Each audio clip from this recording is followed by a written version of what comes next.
Good evening, and a warm greetings to everyone joining us today. I am Smita Prajesh, Administrator at VIAMS, Dr. K.V. Vijayan Institute of Ayurveda Medical Science Private Limited, and I will be your host for today's webinar titled Understanding Parkinson's Disease, Early Signs, Red Flags, and Why Early Diagnosis Matters. We are truly honored to have a distinguished panel of experts with us today, all united by one shared mission to bring clarity, compassion, and holistic solution to Parkinson's care. Today, we are not just here to discuss a disease. Today, we are here to understand a journey that affects patients, families, caregivers, and a society as a whole. We are blessed to have with us a remarkable team of experts from VIAMS, specialists who have dedicated their lives to neurodegenerative care, patient-centered healing, and integrative Ayurvedic medicine. Before we begin, I would like to sincerely thank every participant, caregivers, medical professionals, students, and members of the public for being with us today. Your presence reflects your commitment to awareness, empathy, and better healthcare. Let me briefly walk you through the flow of today's webinar. We will begin with a keynote address titled Introduction to Parkinson's Disease by our Chief Physician and Managing Director, Dr. Vijit KV. This will be followed by expert session from Dr. Neetu S. Director and Parkinson's Disease Expert in Women's at VIAMS, Dr. Aditya Thangapan, Resident Medical Officer, Dr. Prasida AP, our Healthcare Advisor. After all sessions, we will have an open QA interaction and warmly encourage all participants to post their questions in the chat box. Now, with immense respect and great pleasure, I invite our keynote speaker, Dr. Vijit KV, Chief Physician and Managing Director of VIAMS, a visionary in neurodegenerative disease management and pioneer in integrated Ayurvedic approaches to Parkinson's care. Doctor, the virtual stage is all yours. Thank you, Smita, for the introduction. Good evening and warm welcome all to this insightful session. So today we are going to discuss or we are going to talk about Parkinson's disease. So Parkinson's disease, it is not just a medical condition, but as a human experience that affects patients, families, and caregivers. My goal today is simple: to help you understand what Parkinson's disease truly is, why it happens, and why recognizing it early can change lives. Let us begin with the most basic question. What is Parkinson's disease? Parkinson's disease is a progressive neurodegenerative disorder affecting the nerves and the muscles. So progressive means it develops slowly over years. It does not appear overnight.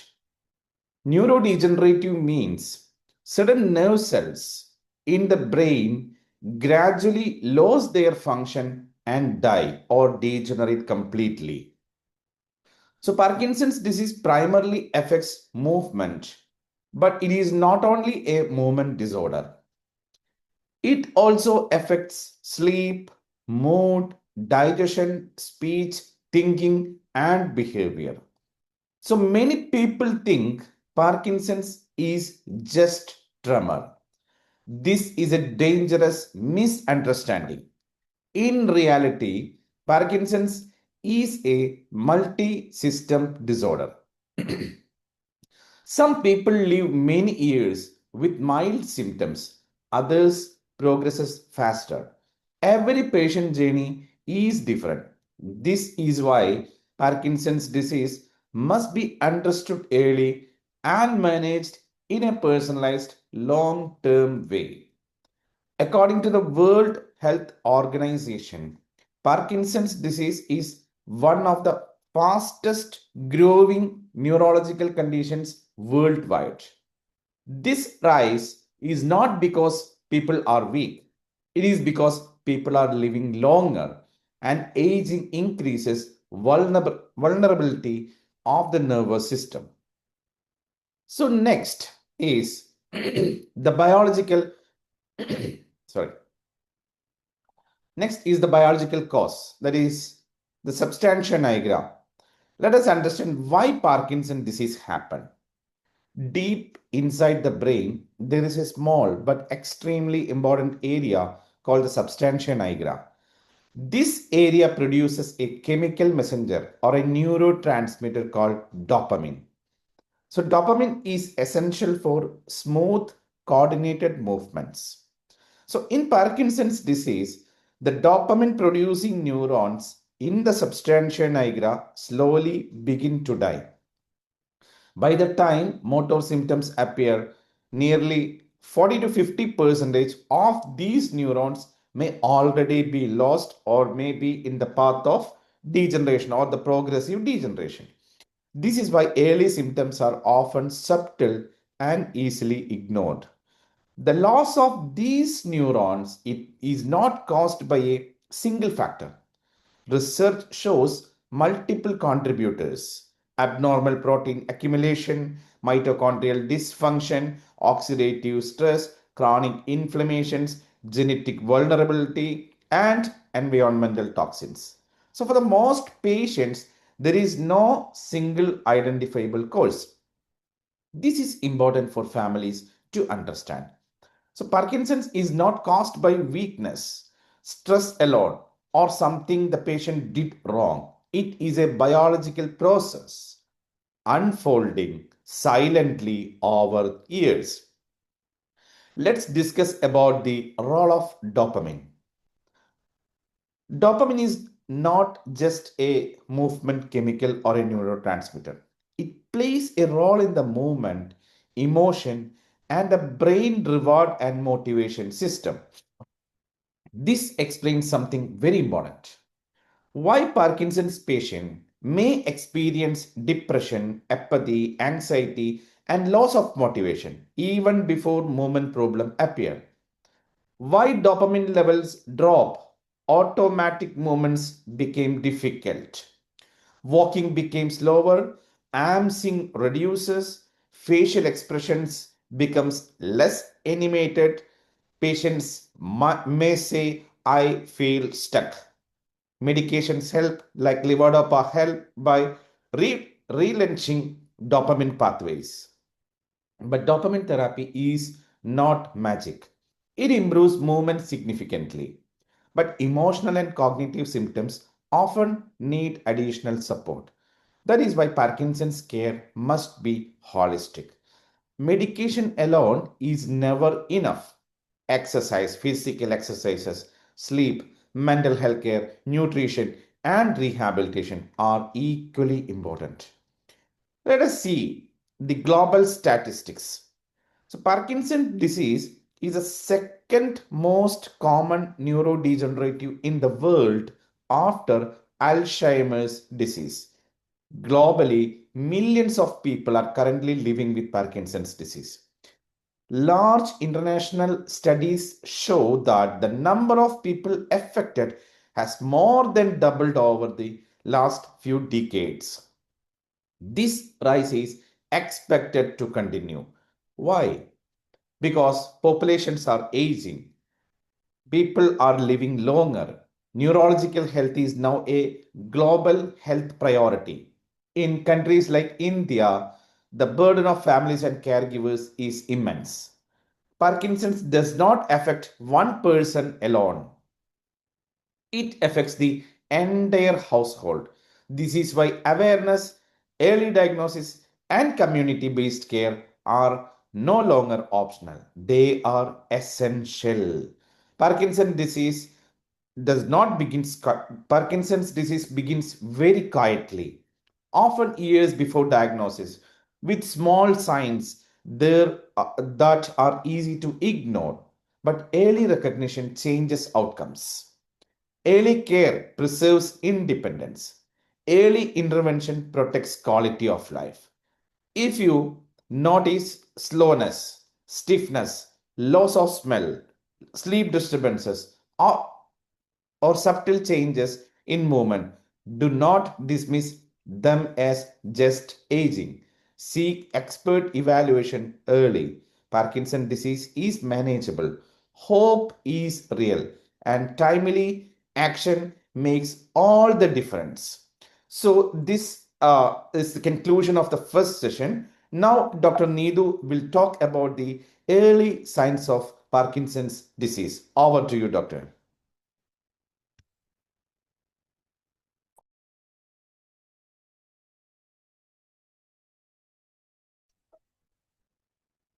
Thank you, Dr. Vijit, and namaste, everyone. Today's my topic is not just about a disease, it's about awareness, early understanding, and hope.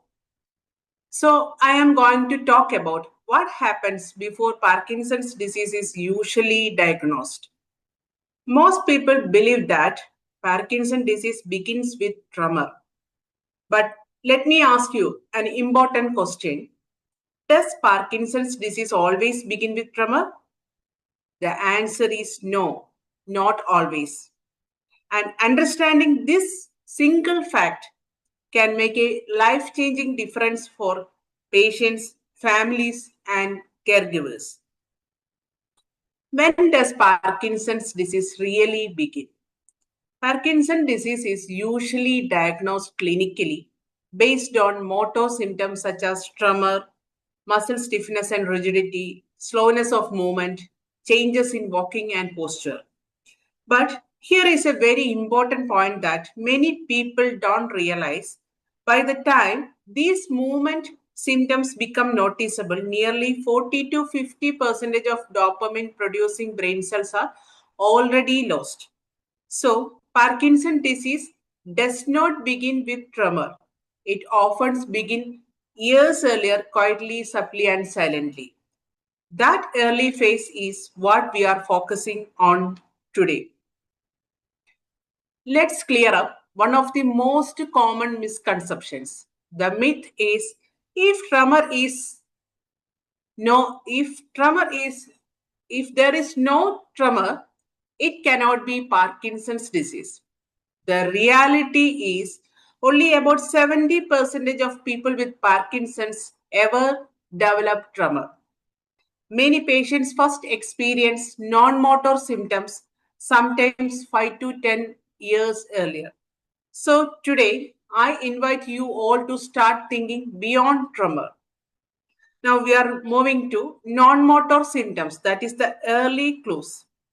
These are the symptoms that do not involve movement, but they are often the earliest warning signs. The first one, loss of smell, hyposmia. Many patients casually mention things like coffee doesn't smell the same anymore, or I can't really smell flowers, perfume, or spices like I used to. Because this change feels so small.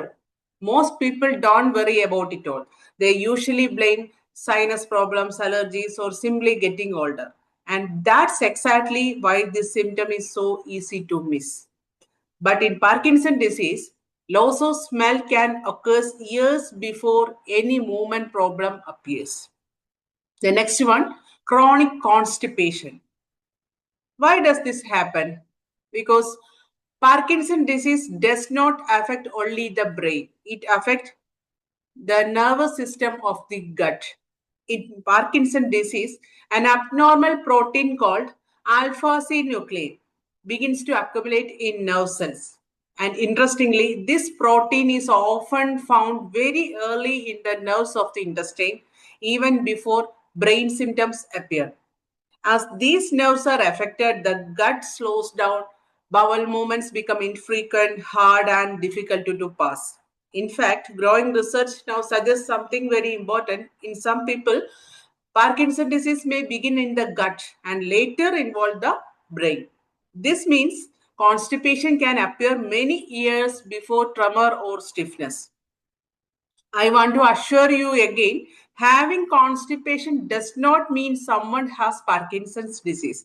Constipation is common and there are many causes, but when constipation is long-standing, unexplained, and associated with the other subtle changes like sleep problems, loss of smell, or fatigue, then it becomes an earlier neurological clue, not just a digestive complaint. Another group of early symptoms we should talk about involves bladder function.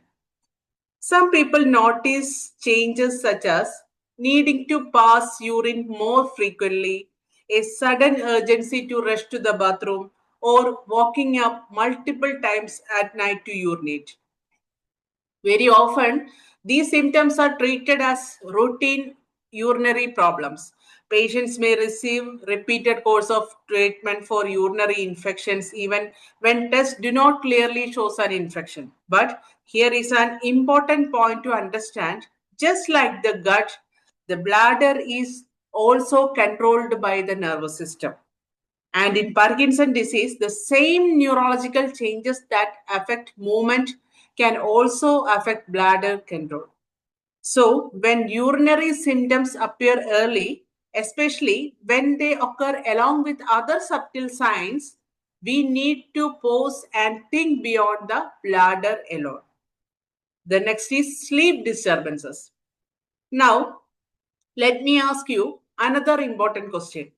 Have you ever heard of someone acting out their dreams? This condition is called REM sleep behavior disorder or RBD. Normally, when we dream, our brain switch off the muscles of the body. This natural muscle relaxation protects us. So even though the mind is active, the body remains still.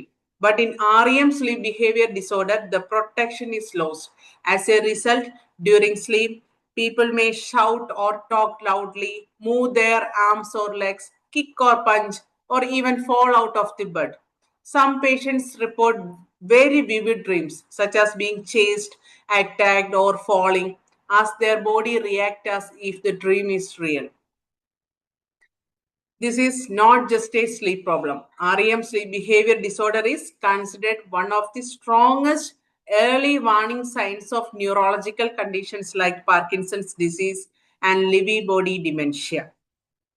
The next is depression and anxiety. It can appear years before any tremors or stiffness shows up. This is not just a normal emotional reaction or something in the mind. It happens because Parkinson's disease affects the brain's chemistry, the balance of dopamine, serotonin, or other neurotransmitters is altered. So, when someone experiences, especially later in life, persistent depression, anxiety, or a sudden loss of motivation without any obvious reason, it is a signal to pay attention. Next is another early sign that often gets overlooked is fatigue.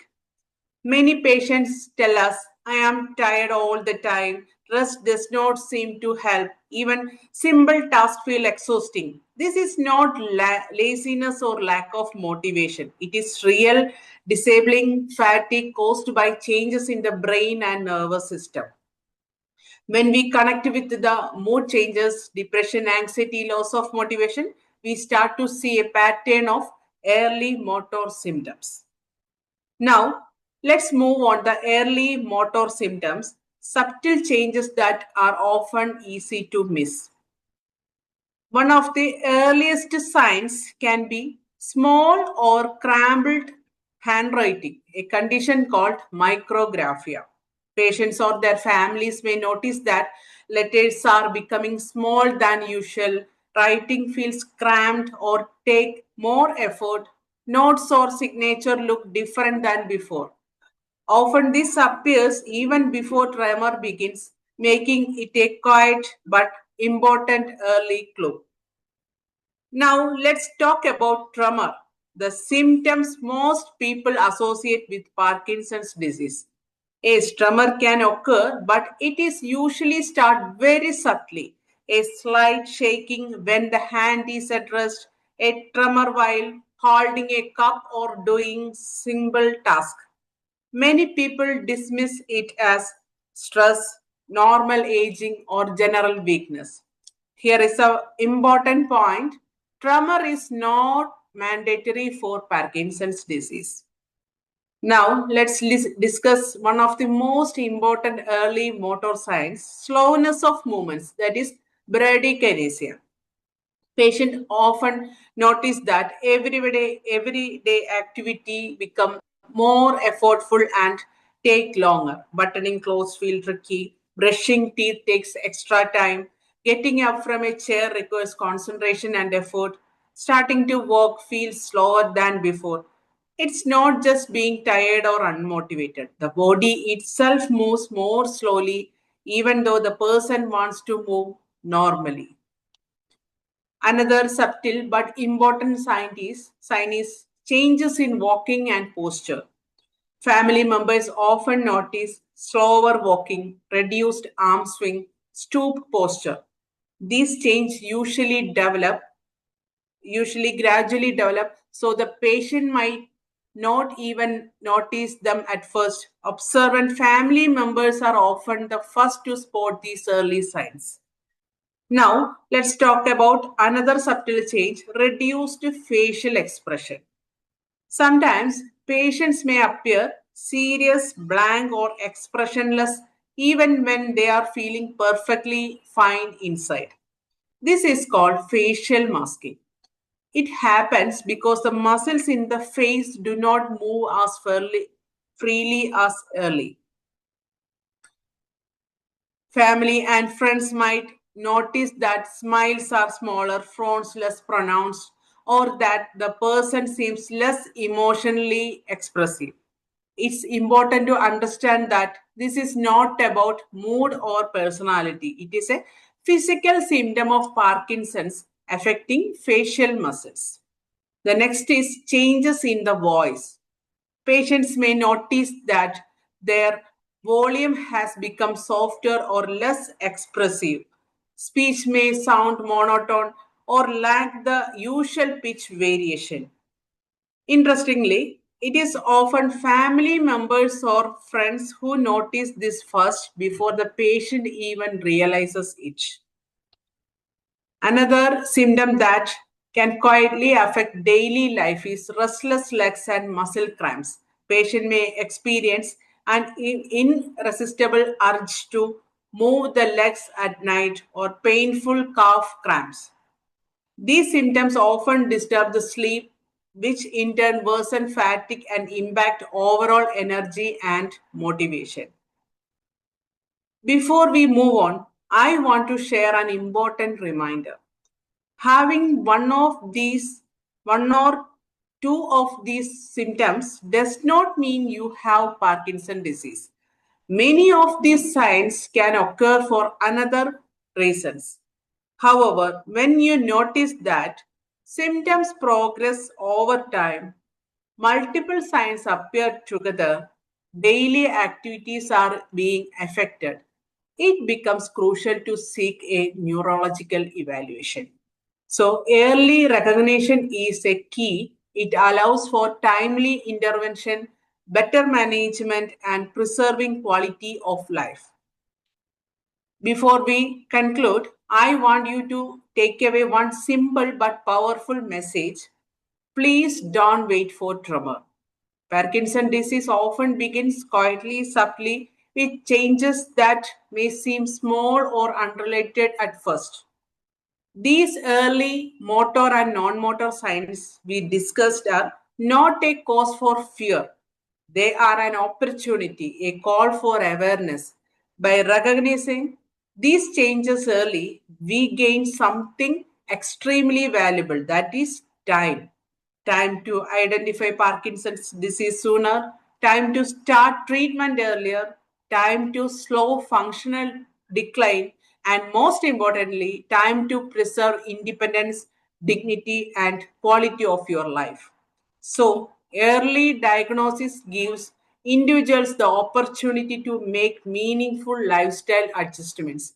Simple but powerful changes in your diet, exercise, sleep, and daily routine that can help slow the progression of symptoms and maintain function for longer. Thank you all for being here and for listening with such attention. Next, Dr. Presita, our healthcare advisor, will talk to us about why patients often overlook these early signs and the potential consequence of ignoring them in the future. Over to you, Doctor.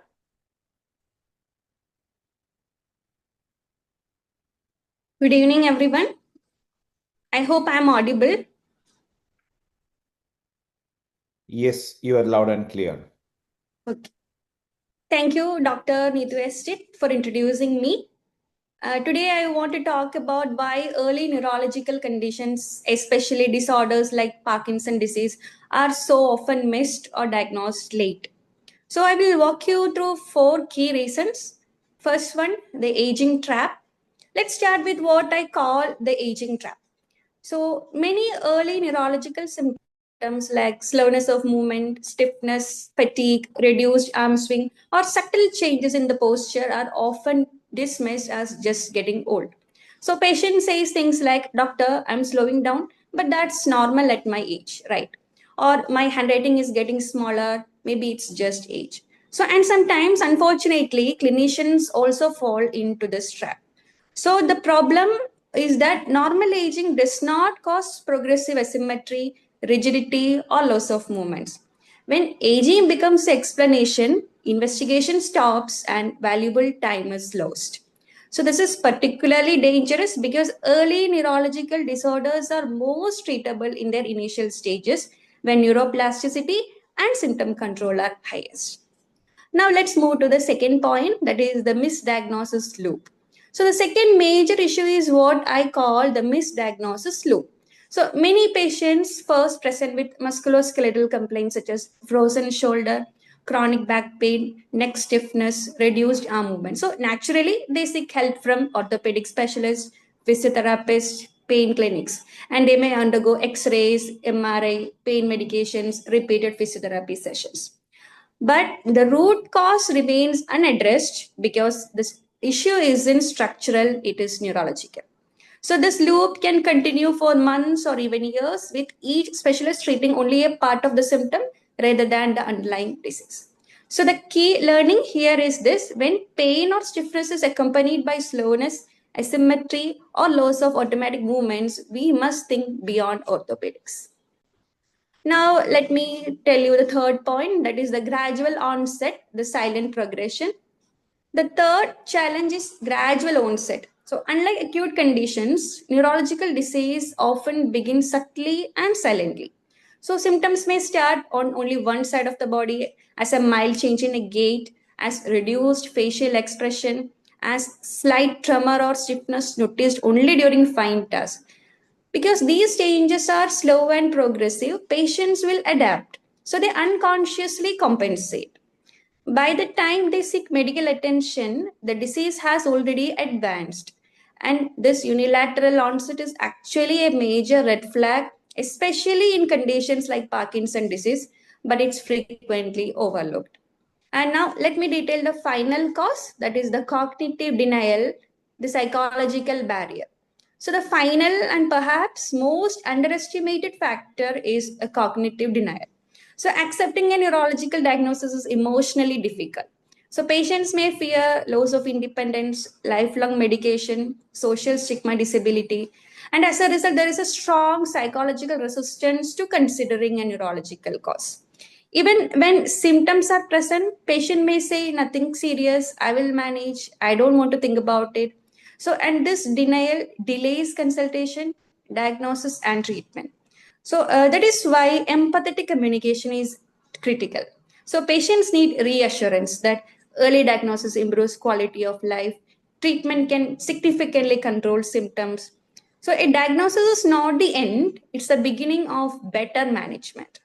So, in conclusion, early neurological conditions are not missed because lack of technology, but because human assumptions, system pathways, and psychological barriers.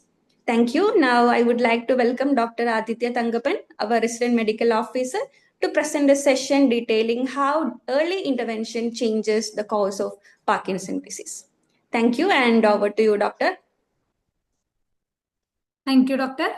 Good evening, everyone. Today, I want to talk about why early action matters in Parkinson's disease. Many people believe Parkinson's must worsen no matter what we do, that once the diagnosis is made, decline is unavoidable. But neuroscience tells us a different story. The brain is not helpless in the early stages of Parkinson's disease. If we intervene early, we can preserve function, delay disability, and improve quality of life. Today, I will focus on 4 key ideas: neuroprotection, neuroplasticity, medication optimization, and quality of life through early action. Let's begin with neuroprotection.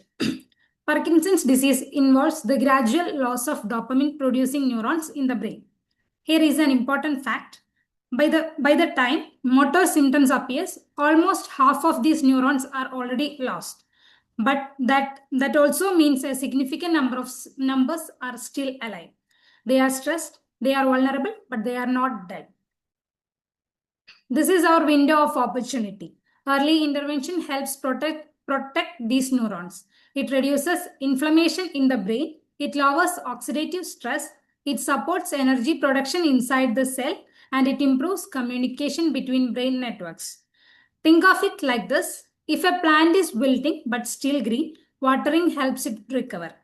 If it is completely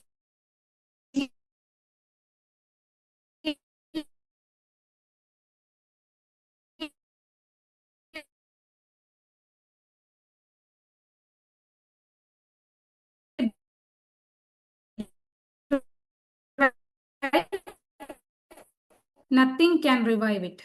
Early Parkinson's neurons are, this is not true. The brain changes with use, even in Parkinson's disease. Neuroplasticity means the brain can rewire itself. New connections can form. Stronger pathways can replace weaker ones. Healthy circuits can compensate for damaged ones. The most powerful trigger for this rewiring is movement. But now, just any movement. It must be purposeful, it must be repetitive, and it must be amplified. This is why big movement therapy works and why loud voice therapy works. Parkinson's causes underscaled movement. Patients think they are moving normally, but their movements are actually small. Big and loud training recalibrates the brain. Steps become larger, posture becomes stronger, voice becomes clearer, confidence improves. Neuroplasticity is strongest in early disease. This is why exercise must begin early and be done correctly. Now let us address the medication, especially the levodopa. Levodopa is often misunderstood. Many patients fear it.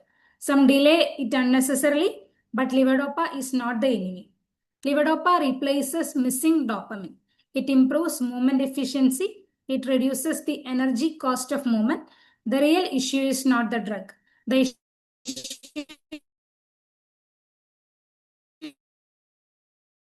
is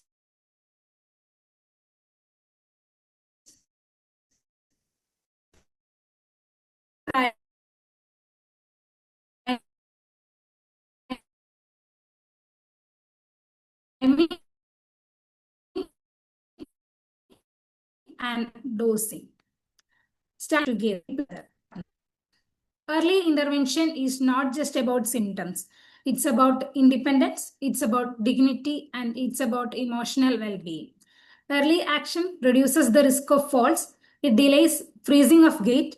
It preserves speech and communication. It helps prevent social withdrawal, and it also protects the caregivers. A stable patient means a healthier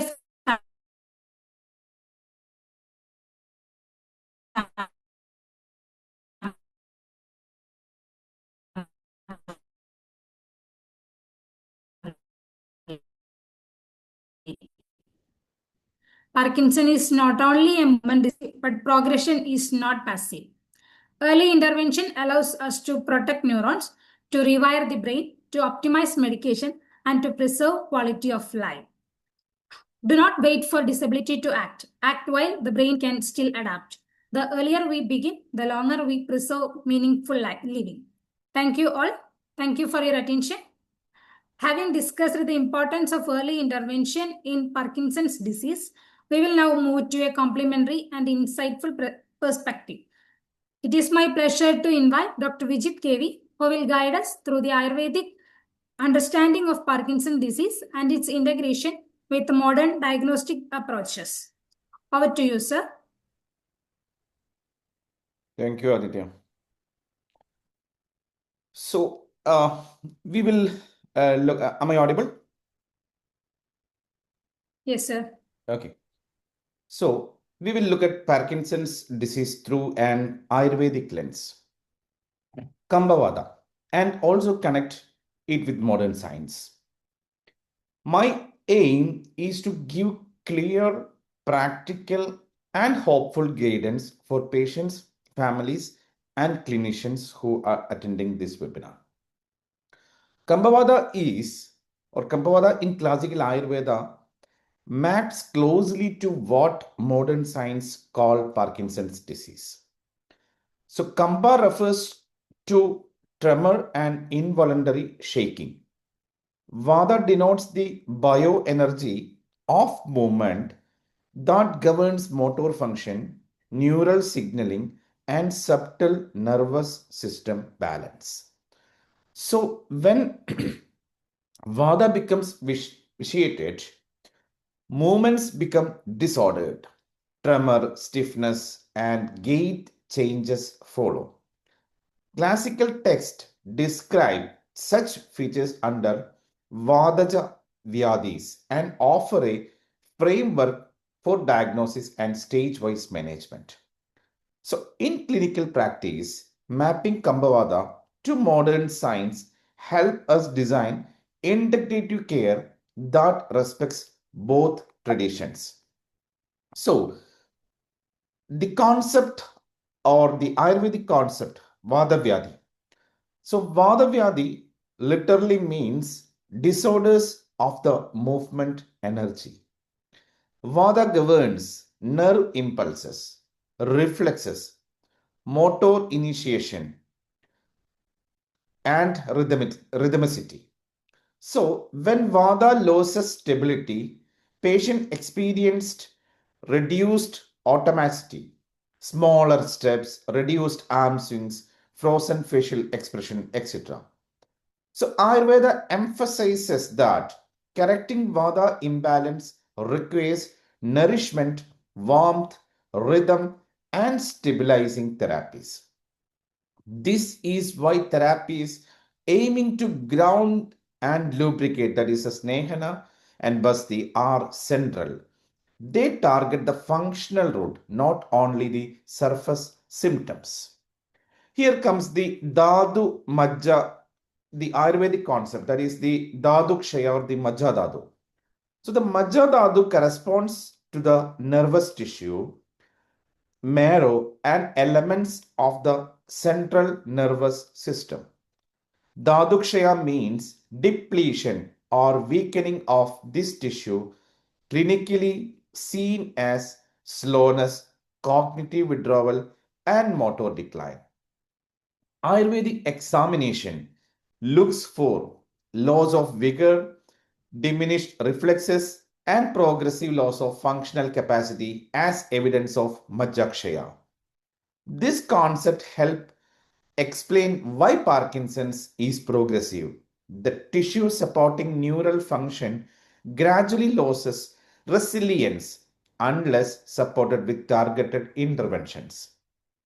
Therapies that nourish Majja aim to restore functional capacity, support synaptic health, and slow decline.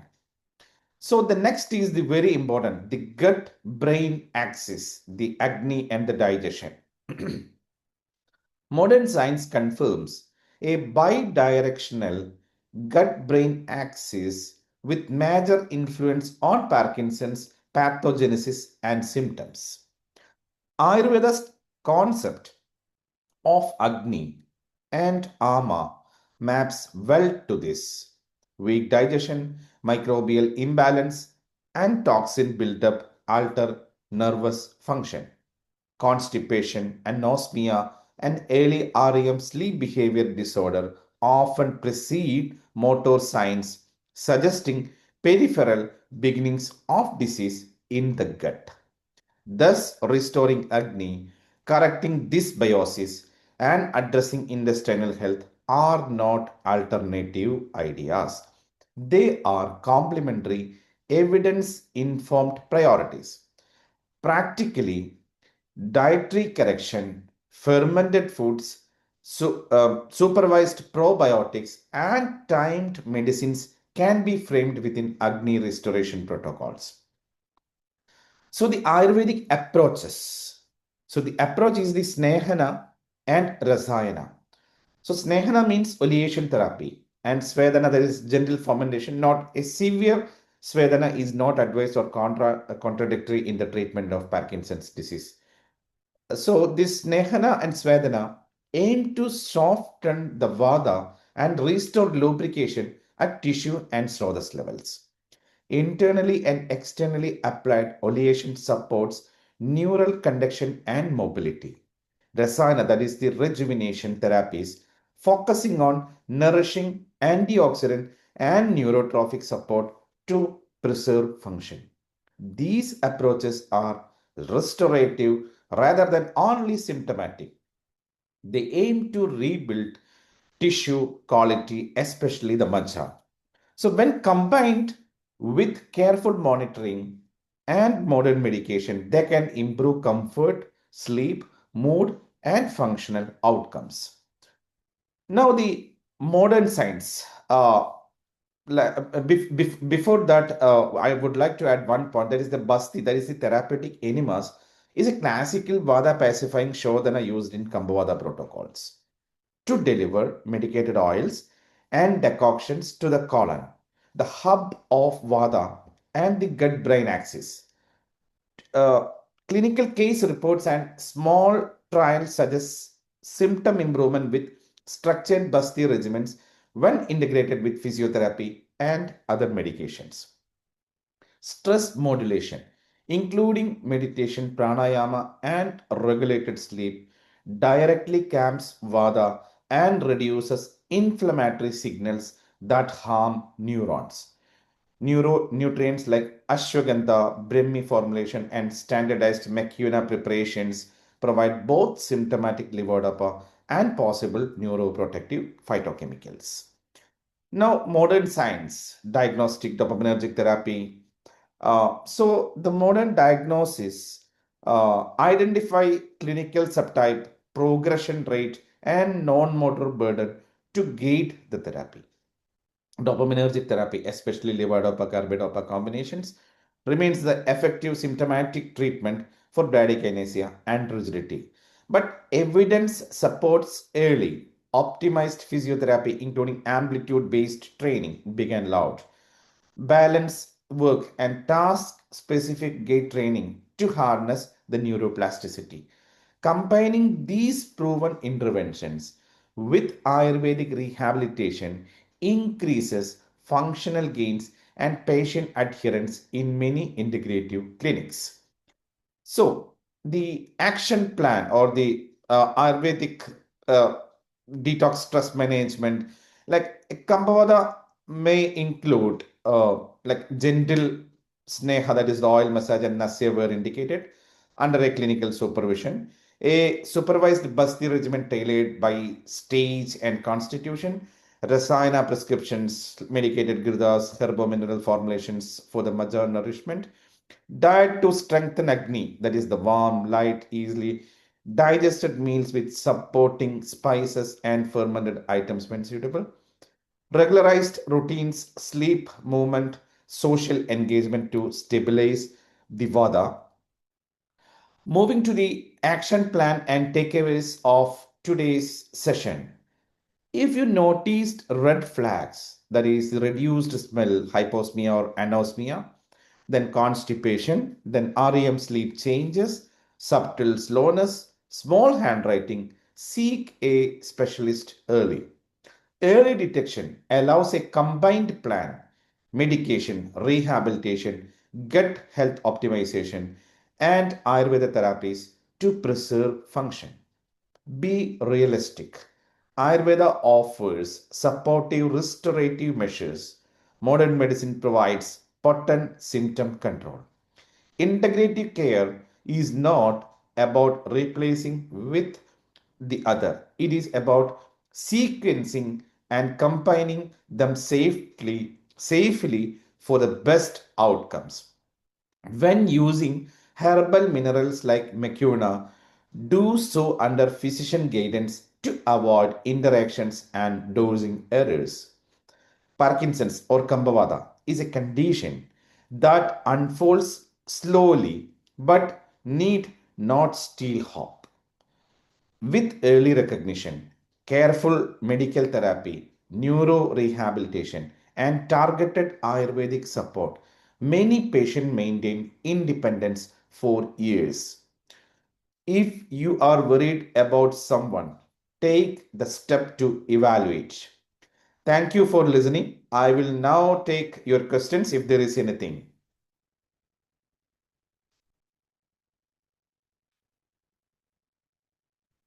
Either you can put the questions in the chat box or you can unmute yourself and ask the questions, please.